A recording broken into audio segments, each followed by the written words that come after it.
जय भीम बोलने से इंसान को इंसान की पहचान होती है।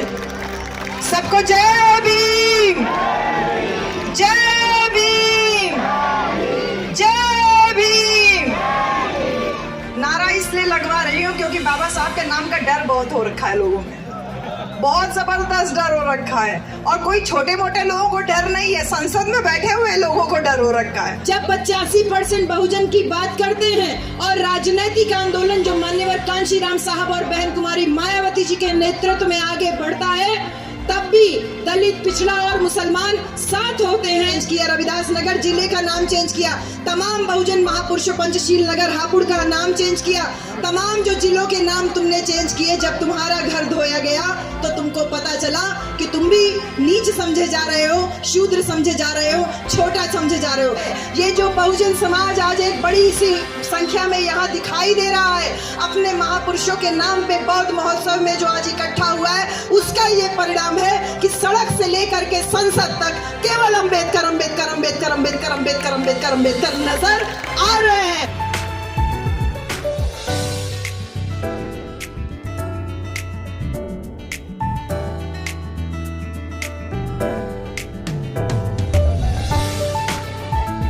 बोधिसत्व बाबा साहब डॉक्टर भीमराव अंबेडकर को शत शत नमन करती हूँ। हमारे बहुजन समाज में जन्मे सभी संतों, गुरुओं, महापुरुषों को नमन करती हूँ। आज इस बौद्ध महोत्सव में दूर दराज से आए हुए आदरणीय भिक्षु संघ को सादर बंदामी, और जो हमारे यहाँ बहुत सुंदर गायकों की टीम आई हुई है, और इसके साथ ही साथ आसपास के 8 जिलों से ही नहीं बल्कि मुझे भरतपुर राजस्थान से भी लोग मिले, हरियाणा के भी लोग मिले, आसपास के प्रदेशों से भी जो लोग आए हुए हैं। आप सबको मैं एक लाइन से संबोधित करूंगी क्योंकि 10 साल बाद आपसे मुलाकात हो रही है, पूरे 10 साल बाद। तो एक लाइन से संबोधित करूंगी कि गुड मॉर्निंग बोलते हैं तो सुबह की पहचान होती है, गुड मॉर्निंग बोलते हैं तो सुबह की पहचान होती है, गुड इवनिंग बोलते हैं तो शाम की पहचान होती है, वालेकुम अस्सलाम बोलते हैं तो अल्लाह की पहचान होती है। कुछ लोग राम राम भी कहते हैं तो शायद उनके भगवान की पहचान होती है, पर हम कहते हैं कि जय भीम बोलने से इंसान को इंसान की पहचान होती है। सबको जय भीम, जय भीम, जय भीम। नारा इसलिए लगवा रही हूँ क्योंकि बाबा साहब के नाम का डर बहुत हो रखा है लोगों में, बहुत जबरदस्त डर हो रखा है। और कोई छोटे मोटे लोगों को डर नहीं है, संसद में बैठे हुए लोगों को डर हो रखा है। इसलिए ये आवाज नोएडा तक सीमित नहीं रहनी चाहिए, नोएडा से दिल्ली तक जानी चाहिए। जय भीम। बहुत बहुत शुक्रिया। गाना इतनी देर से सुन रही थी, बहुत अच्छे अच्छे सिंगर्स गा रहे थे। सपना जी भी बहुत अच्छा गाए, विशाल बहुत अच्छा गाए, मंजीत मेहरा भाई बहुत अच्छा गाए, सभी साथी लोगों का। लेकिन एक चीज़ जो मुझे लग रहा था कि इतनी दूर से इतनी ज़्यादा संख्या में जो लोग आए हुए हैं, हम सब लोग यहाँ से कुछ लेके जाएं, कुछ विचार लेके जाएं, कुछ विचार परिवर्तन करके जाएं। तो आप सब लोगों के लिए कुछ कुछ छोटी छोटी बातें कहूँगी कि जैसे हमारे बीच में संत शिरोमणि गुरु रविदास महाराज आए, संत कबीर आए, बाबा साहब डॉक्टर अंबेडकर आए, ज्योतिबा फूले आए, पेरियार रामास्वामी नायकर आए, बाबा साहब आए, कांशीराम साहब आए। इन तमाम महापुरुषों की जयंतियां हम लोग हर साल मनाते हैं, इनको श्रद्धांजलि अर्पित करते हैं। लेकिन क्यों करते हैं, क्यों करते हैं हम इनको श्रद्धांजलि अर्पित? क्यों हम इनको बार बार नमन करते हैं? क्योंकि इन्होंने हमें उस योग्य बनाया कि जो शोषित समाज था, जो दबा कुचला समाज था, उसको सम्मान स्वाभिमान की लड़ाई लड़ना सिखाया इन्होंने। उनको नीचे से ऊपर उठा करके आत्मसम्मान के साथ जीना सिखाया। इसलिए हम इनको सम्मानित करते हैं। जैसे कि जब धार्मिक पाखंड में हमारा ये देश डूबा हुआ था, जहाँ पे शरीर को धोना, शरीर को गंगा में स्नान करना या नदी में स्नान करना पवित्रता की निशानी माना जा रहा था, ऐसे में संत कबीर कहते हैं, अरे मलमल धोए शरीर को, धोए न मन का मैल, और नहाए गंगा गोमती, और रहे बैल के बैल। ये संत कबीर दास जी कह रहे हैं। जब देश पाखंड में डूबा हुआ था, ऐसे में जिसने कभी औपचारिक शिक्षा नहीं ग्रहण की, कभी स्कूल नहीं गए, उन्होंने कहा कि अरे शरीर को धोने से क्या होगा, ये मन तो तेरा मैला ही है, तो चाहे कहीं भी नहा ले, तेरा मन गंदा है तो तू हमेशा गंदा ही रहेगा, तू कभी उच्च नहीं हो सकता। इसी प्रकार संत शिरोमणि गुरु रविदास महाराज अपनी बातों से तमाम बातें जो हम लोगों के बीच में बातें कही, उसमें सबसे बड़ा प्रहार जाति व्यवस्था के ऊपर किया, जब कहा कि जात जात में जात है जू केलन को पात, और रविदास मानुष जुड़ न सके जब तक जात में जात।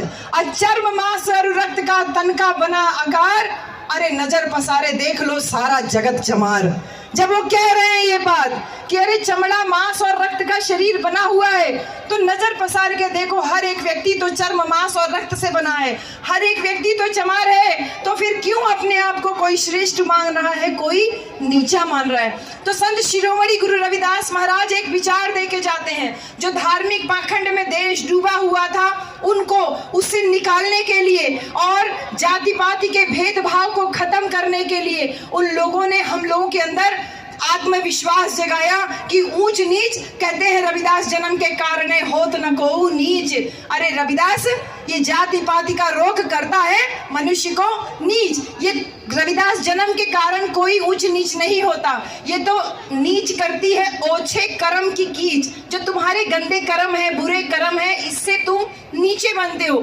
तो हमें आत्मविश्वास जगाया, जो सम्मान के हकदार हम थे उस हक को दिलाने का काम हमारे महापुरुषों ने किया, संत लोगों ने किया। जब सामाजिक सम्मान की बात आई तो पेरियार रामास्वामी नायकर, महात्मा ज्योतिबा फूले ने आंदोलन किया। उन्होंने कहा कि हम तुम्हारी बनाई हुई जाति व्यवस्था को नहीं मानते, हम ठोकर मारते हैं, हमने सत्य शोधक समाज बनाया, हमने आत्मसम्मान का मूवमेंट चलाया। पेरियार रामास्वामी नायकर ने आपको हमको सम्मान दिलाने के लिए इस व्यवस्था के खिलाफ मोर्चा लिया। उसके बाद आते हैं बाबा साहब डॉक्टर भीमराव अंबेडकर।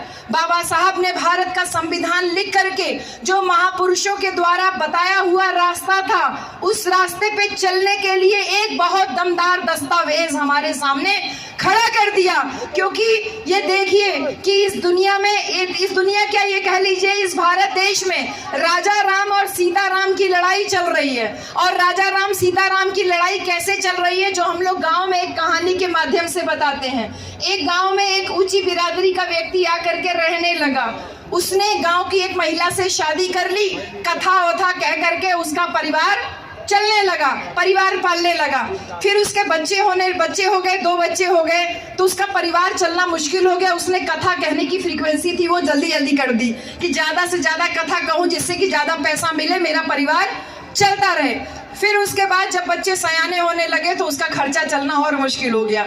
तो उसने तय किया कि मैं अपने बच्चों को प्रधानी का चुनाव लड़वा देता हूं। तो उसने अपने दोनों बच्चों को प्रधानी का चुनाव लड़वा दिया और रोजाना गांव वालों के बीच में जाके कहता, अरे ये राजा राम बहुत नालायक है, राजा राम कोई काम नहीं करता, मुझे एक गिलास पानी तक नहीं देता। देखो प्रधानी के चुनाव में सीताराम बढ़िया आदमी हो सकता है। बच्चे उसी के हैं दोनों, लेकिन अपने एक बच्चे के खिलाफ समाज में बोल रहा है। सब कहते हैं हाँ बेटा हो तो सीताराम जैसा, राजा राम जैसा बच्चा नहीं चाहिए। तो इस राजा राम और सीताराम की लड़ाई में सीताराम चुनाव जीत जाता है। अगर मैं आपसे पूछूं तो घी किसके घर की खिचड़ी में गिरा, शासन सत्ता किसके घर की खिचड़ी में आई, किसके घर के हिस्से में आई? उसी आदमी के घर के हिस्से में ना आई। 5 साल तक खाने पीने का इंतजाम बहुत अच्छा हो गया। 5 साल के बाद जब दोबारा प्रधानी का चुनाव आया, उसने फिर दोनों बच्चों को चुनाव में उतार दिया और अब से क्या कहने लगा, देखो सीताराम ने प्रधान रहते हुए ना तो हैंडपंप लगवाया, ना तो किसी को मकान दिलवाया, ना तो कोई सड़क बनवाई, तो कोई काम नहीं किया। सीताराम बहुत बेकार है, अब की बार राजा राम को चुनाव लड़ना चाहिए। जनता भोली भाली थी, जनता ने सोचा सही कह रहा है, तो इस बार राजा राम को चुनाव लड़वा दिया गया, राजा राम को जितवा दिया गया। तो फिर से पूछती हूँ, घी किसके घर की खिचड़ी में गिरा? उसी आदमी के घर की खिचड़ी में गिरा ना, यानी शासन सत्ता तो मेरे ही घर में रह गई। इस राजा राम और सीताराम की लड़ाई में बारी बारी से मलाई वही खा रहा था। और जब कुछ गांव के लोग आते, उससे कहते भैया हमारा मकान बनवा दो, हमारे यहाँ हैंडपंप लगवा दो। तो उसने 2 मोटे मोटे हट्टे कट्टे आदमी तैयार करके रखे थे कि अच्छा तुझे मकान चाहिए। वो लठैतों से उन लोगों को मरवाने पिटवाने का काम करने लगा। यही हमारे भारत देश के साथ में पिछले 75 साल से हो रहा है। हर बार चुनाव से पहले राजा राम आके कहते हैं कि सीताराम गड़बड़ है, सीताराम आकर के कहते हैं राजा राम गड़बड़ है। जनता भोली भाली थी, बारी बारी से राजा राम सीताराम की लड़ाई में पड़ रही थी। लेकिन इस राजा राम और सीताराम की लड़ाई में एक दिन आके कांशी राम खड़ा हो जाता है और कांशी राम कहता है कि बाबा के बच्चों के बगैर इस देश का शासन में चलने नहीं दूंगा। वही बाबा साहब जिन्होंने भारत का संविधान लिख करके आपको हमको एक सम्मानजनक जिंदगी दिया, उस सम्मानजनक जिंदगी को आगे बढ़ाने के लिए मान्यवर कांशी राम साहब आते हैं। वो जनता से सवाल करते हैं कि तुम्हें आगे बढ़ना है? बोलती है जनता हाँ। बोले कैसे आगे बढ़ोगे? बोले बाबा साहब ने रास्ता दिया है। तो बोले रास्ते पे चलते हो? तो बोले कि अरे बाबा साहब तो हमको एक एक्सप्रेस वे बना के दिए, उबड़ खाबड़ रोड नहीं बना के दिए, एक एक्सप्रेस वे बना के दिए भारत के संविधान के रूप में। जनता बोली अरे हम लोग गरीब हैं, एक्सप्रेस वे पे कैसे चलेंगे, हम लोग तो खेत में पगडंडी में रहने वाले हैं। कांशी राम साहब आके कहते हैं अरे तुम गरीब नहीं हो, तुम्हारे पास वोट की ताकत है, ताकत का एहसास कराते हैं। और जब उत्तर प्रदेश में 4-4 बार मुख्यमंत्री बनाते हैं तो इस बात का एहसास कराते हैं कि तुम अपनी शक्ति से, अपनी संख्या के बल से, अपने वोट की ताकत से शासक बन सकते हो। साहब कांशी राम ने जो सम्मान का मूवमेंट चलाया, ये सम्मान की लड़ाई लगातार बहन कुमारी मायावती जी के नेतृत्व में चल रही है। लेकिन इस बात को ध्यान रहे कि जब जब समाज महापुरुषों के नाम पे या महापुरुषों के बताए हुए रास्ते पे चलता है तब तब समाज आगे बढ़ता है। अगर हम बात करें तो ये इतिहास रहा है, मानव का इतिहास, मानव सभ्यता का इतिहास रहा है कि हजारों संस्थाएं, हजारों जो विचार हैं वो समाज को रेगुलेट करने के लिए, समाज को नियंत्रित करने के लिए बनाई जाती है। जैसे कि वो विचार बारी बारी से आते हैं, कोई आए, कोई नया कथावाचक आया, उसने नया विचार दिया, लेकिन समय के साथ वो सारे विचार विलुप्त हो जाते हैं। जो नहीं विलुप्त होता है वो यही है, वो है धर्म और पूंजी। धर्म और पूंजी दोनों एक साथ चल रही है। किस तरीके से एक साथ चल रही है? जितने भी आडंबर, पाखंडवादी, दकियानूसी परंपराएं हैं, ये सब पूंजी को बटोरने के लिए चल रहे हैं। मैंने तमाम कथावाचकों को देखा है, वो कहते हैं सब मोह माया है। बहन जी कहते हैं सब मोह माया है और खुद बड़ी बड़ी गाड़ियों में घूमते हैं। कहते हैं रुपया पैसा मोह माया है और खुद घर में पैसों का अंबार लगाए हुए। बच्चों से कहते हैं मोह माया है और घरों में देखिए तो एक से एक लग्जरी चीज उनको मिलती है। तो ये धर्म जो है ना, इसके ऊपर सीधा प्रहार करते हैं तो लोगों की भावनाएं आहत होने लगती है, क्योंकि धर्म विश्वास की चीज है। विश्वास से आस्था बनती है, आस्था से भावना बनती है और उसी भावना से मनोवृत्ति बनती है। जो बुद्ध की पहली कथा, जो आपके यहाँ पे बगल में पहला बोर्ड के बाद, बाबा साहब के बोर्ड के बाद जो दूसरा बोर्ड लगा है, मन ही प्रधान है। ये बौद्ध धर्म में जो धम्मपद की पहली गाथा है वो यही कहती है, मनो पुंबंगमा धम्मा मनो सेठा मनोमया मन साचे पदुठेना भासती वा करोति वा ततो नम सुख मनवेति छाया व अन पायनी। यानी कि मन ही सारी बातों का अगुआ है, मन ही सारी बातों का प्रधान है। सारी बातें मन से ही शुरू होती हैं और मन से ही खत्म होती हैं। अगर हम सच्चे मन से, खुशी मन से कोई कार्य करते हैं तो सुख हमेशा हमारे पीछे लगा रहता है, जैसे हमारी छाया हमारे पीछे लगी होती है। तो इसी मन से, इस मनोबल को ऊंचा करने के लिए ये जो आज सांस्कृतिक महोत्सव इस नोएडा की धरती पे इतने विशाल रूप में जो आयोजन हुआ है, ये आपको और हमको पावर दे रहा है, ये आपको हमको ताकत दे रहा है और यहाँ से हमको ताकत लेकर के जानी है। क्योंकि बुद्ध ये कहते हैं, भगवान बुद्ध ये कहते हैं कि किसी बात को इसलिए मत मानना कि कोई महापुरुष कह के गया है, किसी बात को इसलिए भी मत मानना कि कोई पढ़ा लिखा व्यक्ति कह रहा है, किसी बात को इसलिए भी मत मानना कि सदियों से परंपरा चली आ रही है। जैसे बहन जी पिछली बार जब 10 साल पहले आपके यहाँ आई थी तब भी मैंने आपसे एक बात कही थी, लेकिन आज तमाम नए लोग यहाँ पर नजर आ रहे हैं, तो फिर वही बात कह रही हूँ कि जो सदियों से परंपरा चली आ रही है, स्पेशली हम औरतों के लिए, हम लोगों को तर्कपूर्ण तरीके से इन सारी बातों को सोचना है कि जब हमारी शादी होती है तो सिंदूर केवल औरतों को क्यों लगाया जाता है, आदमियों को क्यों नहीं लगाया जाता। ये बातें हम लोग गांव में अक्सर बोलते हैं कि भाई शादी होती है तो दोनों को पता चलना चाहिए। क्यों मोहित बाबू, दोनों का पता चलना चाहिए ना कि शादी हुई है। अकेली औरत ही क्यों पता चलती है कि उसकी शादी हुई है। तर्क करना सीखिए। अगर हमने तर्क करना सीखा तो हम बदलाव ला सकते हैं, लेकिन केवल तर्क से ही बदलाव नहीं आ सकता, क्योंकि हमने तमाम ऐसे घरों को भी देखा जो बहुत साधन संपन्न हैं, जो बहुत पढ़े लिखे हैं, बहुत अच्छा सब कुछ है उनके पास, लेकिन इसके बावजूद घर के बाहर वाले रूम में तो बाबा साहब का फोटो दिखता है, लेकिन घर के अंदर वाले रूम में वो तमाम वैज्ञानिक सोच को धता दिखाने वाले बाकी लोग विराजमान रहते हैं। इसलिए बाहर तर्क करना बहुत आसान है, लेकिन व्यक्तिगत जीवन में अगर हमने उसका पालन कर लिया, हमारी इस आज की बात में अगर ये तमाम जो बहनें हमारी आई हैं अगर तर्क करना अपने परिवार में शुरू कर दें तो हम एक नई पीढ़ी को जन्म दे सकते हैं, एक नए विचार को परिवर्तित कर सकते हैं। क्योंकि ये लड़ाई केवल विचार की है। दो विचारधाराएं समाज में चल रही है, एक वो विचारधारा जो आपको नीच बना के रखना चाहती है और दूसरी विचारधारा वो जो हमें सम्मान दिलाना चाहती है, जिसको अम्बेडकरवादी विचारधारा या बुद्धवादी विचारधारा कहते हैं। तो इस धर्म और पूंजी की लड़ाई में धर्म जो है वो कमांडर बना है और हम कस्टमर बने हुए हैं। क्योंकि कोई भी अगर आप सत्संग में जाते हैं या किसी भी कथावाचक के कथा में जाते हैं बहन जी, तो तमाम स्टॉल लगे रहते हैं। कोई 10 रुपया में इतना छोटा एक ठो माला बेचता होता है या कोई छोटा सा चीज बेचता होता है और हम सारे लोग उसको खरीदते हैं। आज ये सांस्कृतिक महोत्सव जो आपके यहाँ पर ग्रेटर नोएडा में है और इसमें जो तमाम स्टॉल लगे हुए हैं, ये तमाम स्टॉल इस बात को चीख चीख के गवाही दे रहे हैं कि आपको और हमको ये लड़ाई जो सम्मान और स्वाभिमान की है वहां पे हमारे प्रतीक हमारे घरों में पहुंचने चाहिए। मेरी बहनों, यहाँ पे जितने स्टॉल है वो सब खाली हो जाने चाहिए। बाबा साहब की मूर्ति ही नहीं, बाबा साहब की फोटो ही नहीं, हमारे तमाम महापुरुषों के विचार भी आपको यहाँ से लेकर के जाने हैं। ये स्टॉल खाली होने चाहिए कि एक एक घर में बाबा साहब का लॉकेट पहुंचे, एक एक घर में बाबा साहब की किताब पहुंचे, हमारे बहुजन महापुरुषों की बात पहुंचे। तो जब इस धर्म और पूंजी की जो लड़ाई चल रही है, इस धर्म और पूंजी की लड़ाई में सबसे ज्यादा मार अगर कोई खा रहा है तो वो हमारा बहुजन समाज, क्योंकि शासन सत्ता से दूरी रखने के लिए दारू का प्रयोग किया जाता है, रुपया पैसा चुनाव के दौरान प्रयोग किया जाता है।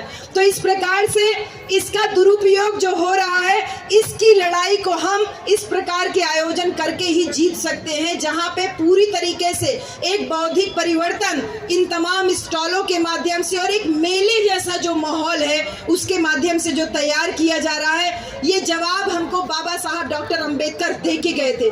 इस लड़ाई में, इस धर्म और पूंजी की लड़ाई में अगर कोई विकल्प है तो बाबा साहब की विचारधारा, क्योंकि बाबा साहब ने जो धार्मिक सांस्कृतिक आंदोलन को जो प्रशस्त किया, आगे किया, उसको हमें रिवाइव करने की जरूरत है, लेकिन बहुत सावधानी पूर्वक, क्योंकि 14 अक्टूबर 1956 को बाबा साहब भगवान बुद्ध की शरण में लेके गए थे और आज 25 दिसंबर को उस धर्म ग्रंथ को बाबा साहब डॉक्टर अंबेडकर के नेतृत्व में आग लगाया गया था, जिसने मानव को मानव समझने से इनकार किया।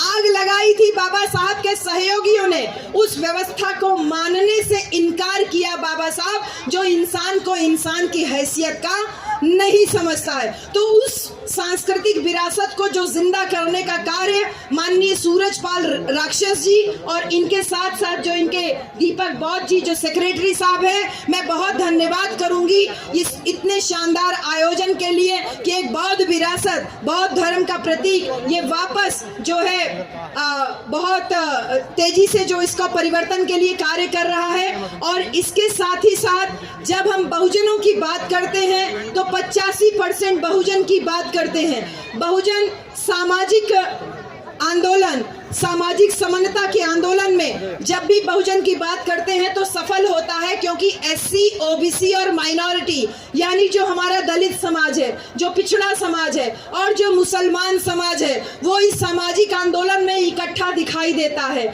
जब 85% बहुजन की बात करते हैं और राजनीतिक आंदोलन जो मान्यवर कांशीराम साहब और बहन कुमारी मायावती जी के नेतृत्व में आगे बढ़ता है, तब भी दलित, पिछड़ा और मुसलमान साथ होते हैं और हम उत्तर प्रदेश में 4-4 बार मुख्यमंत्री बनते हैं। लेकिन जब यही बहुजन समाज बहुजन सांस्कृतिक आंदोलन की बात करता है तो उसमें 20% मुसलमान पहले ही किनारे हो जाता है और जो 50% पिछड़ा समाज है वो चुपचाप कहीं किनारे खड़ा होता है या खुद ही उसके खिलाफत में होता है। तो भाइयों, मेरी प्यारी बहनों, ये लड़ाई एक जाति की लड़ाई नहीं है। बहुत सारे लोग ग्रेट चमार बनाए हुए समाज के बीच में फिर रहे हैं। ये लड़ाई चमार धोबी पासी बनाने की लड़ाई नहीं है, ये लड़ाई बहुजन समाज को शासक कौम बनाने की है। और जिस प्रकार से ये जो आज मेला का आयोजन हुआ है और तमाम स्टॉल जो लगे हैं, बाबा साहब का जो एक सामाजिक आंदोलन, राजनैतिक आंदोलन, सांस्कृतिक आंदोलन और जो सबसे बड़ा बाबा साहब का इंडिकेशन था, जो सबसे बड़ा इंडिकेट किया बाबा साहब ने, वो था हमारा आर्थिक मूवमेंट। हमने स्टॉल लगाया, हमने प्रचार किया, घूम घूम के प्रचार किया, सामाजिक आंदोलनों का प्रचार किया, राजनीतिक आंदोलनों का प्रचार किया, विचारों का प्रचार किया। लेकिन जब बाबा साहब के आर्थिक विचारों के प्रचार प्रसार की बात आती है तो हम पीछे हो जाते हैं। क्यों नहीं हम डीजे लगा करके बोलते कि बाबा साहब की वजह से आरबीआई की स्थापना हुई। जो ये पूंजी की बात है कि इस पूंजी ने हमारे देश को आज एकदम हाशिए पे लेके आ रहे, कुछ मुट्ठी भर लोगों के हाथ में पूरी देश की सत्ता पहुंची हुई है और वो अपने इशारे पे इस पूरे बहुजन समाज से लेकर के पूरे देश की शासन सत्ता को अपने कब्जे में किए हुए हैं। ऐसे में बाबा साहब की आर्थिक क्रांति आरबीआई के माध्यम से जो उन्होंने शुरू की और मान्यवर कांशीराम साहब ने जब इसको आगे बढ़ाया और कहा कि नीचे दुकान ऊपर मकान, ये साहब कांशीराम ने किया था, कहा था। और हमारे बाबू मोहित जी जो अलीगढ़ से आए हैं, इन्होंने एक जमीन खरीदी, नीचे दुकान और ऊपर मकान बनाया। क्यों नहीं हम छोटी छोटी दुकानें खोल सकते हैं। हमारे महापुरुषों के जो स्टॉल पीछे लगे हुए हैं, इन स्टॉलों पे इतनी अच्छी बिक्री हो रही है, इतना अच्छा जो एक सांस्कृतिक कल्चरल परिवर्तन, कल्चरल चेंज जो देखने को मिल रहा है, ये कहना काफी होगा कि जिस प्रकार से ये मेले का आयोजन, बौद्ध महोत्सव का आयोजन ग्रेटर नोएडा की धरती पे हो रहा है, ऐसे आयोजन हमको और जिलों में भी बारी बारी से करने की आवश्यकता है। क्योंकि ये बात को बहुत अच्छे से ध्यान रहे कि बाबा साहब ने जब सांस्कृतिक परिवर्तन के लिए हमको विकल्प दिया और विकल्प के रूप में जब 14 अक्टूबर 1956 को बौद्ध धर्म ग्रहण किया तो उसको आपने और हमने हाथों हाथ लिया बहन जी। क्योंकि मानव, बौद्ध धर्म की यही पहचान, मानव मानव एक समान, आपको हमको इकट्ठा एक सूत्र में बांधने के लिए बाबा साहब भगवान बुद्ध की शरण में लेके गए। लेकिन जो ओबीसी समाज है यानी जो पिछड़ा समाज है, उसको भी बुद्ध की शरण में लेके गए, लेकिन उसको इस बात का आभास ही नहीं है, पिछड़े समाज को इस बात का आभास ही नहीं है कि उसके साथ भी अत्याचार हुआ, उसके साथ भेदभाव हुआ, उसको इस बात का आभास ही नहीं है। लेकिन वो ये मान के चलता है कि मैं ऊंची जाति का हूँ। लेकिन जब माननीय अखिलेश यादव जी जो उत्तर प्रदेश के पूर्व मुख्यमंत्री थे, जब उनका घर धोया गया तो इस बात को,